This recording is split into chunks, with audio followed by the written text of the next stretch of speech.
ఎన్నికల ప్రచార కార్యక్రమంలో భాగంగా బాపట్ల జిల్లా అద్దంకి నియోజకవర్గ వైఎస్ఆర్సీపీ ఎమ్మెల్యే అభ్యర్థి పానెం చిన్న హనిమిరెడ్డి, అద్దంకి మార్కెట్ యార్డ్ మాజీ చైర్మన్ వైవి భద్రారెడ్డి, నియోజకవర్గ పార్టీ పరిశీలకులు మారం వెంకరెడ్డిలతో కలిసి మెదరమెట్ల గ్రామంలో ప్రచారం నిర్వహించారు. గ్రామంలో గడప గడపకు తిరుగుతూ జగనన్న ప్రవేశపెట్టిన సంక్షేమ పథకాలను గురించి లబ్ధిదారులకు వివరిస్తూ రానున్న ఎన్నికల్లో ఫ్యాన్ గుర్తుపై ఓటు వేసి రాష్ట్ర ముఖ్యమంత్రిగా మళ్లీ జగనన్నను మరియు అద్దంకి ఎమ్మెల్యేగా పానెం చిన్న హనిమిరెడ్డిని, బాపట్ల పార్లమెంట్ సభ్యులుగా నందిగం సురేష్ ని అత్యధిక మెజార్టీతో గెలిపించాలని విజ్ఞప్తి చేశారు. ఈ కార్యక్రమంలో వైఎస్ఆర్సీపీ నాయకులు, కార్యకర్తలు, అభిమానులు, గ్రామ ప్రజలు భారీగా పాల్గొన్నారు.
రెండు ఫ్యాన్ కే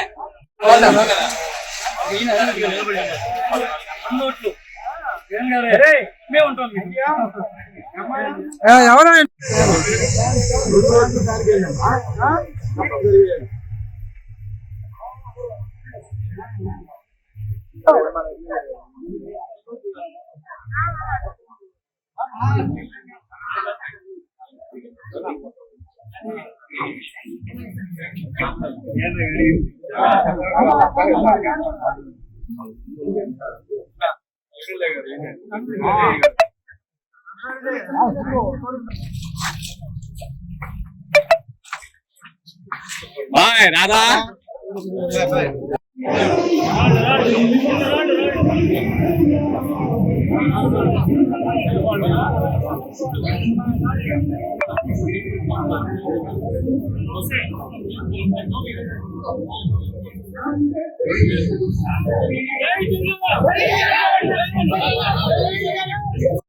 మే 13వ తారీఖు జరిగే లోక్సభ అసెంబ్లీ ఎన్నికల్లో వైఎస్ జగన్మోహన్ గారు మళ్ళీ ముఖ్యమంత్రి ఉద్దేశంతో ఈ రోజు మేదరమెట్ల గ్రామంలో గడప గడప కార్యక్రమం చేస్తున్నాం. ప్రతి గడప టచ్ చేసి జగన్ గారు ముఖ్యమంత్రి ఎందుకు కావాలా, ఆయన చేసిన కార్యక్రమాలు ఏంటి, ఆయన చేసిన కార్యక్రమాలు జగన్ గారు ముఖ్యమంత్రిగా మళ్ళీ కంటిన్యూ అవుతాయి, ప్రతిపక్షాలు వస్తే కంటిన్యూ కావు చేయరని చెప్పి అందరికీ చెప్పడం జరిగింది. వాళ్ళు కూడా చాలా మంచి రెస్పాన్స్ చేస్తున్నారు, జగన్ గారికి ఓటు వేస్తామని.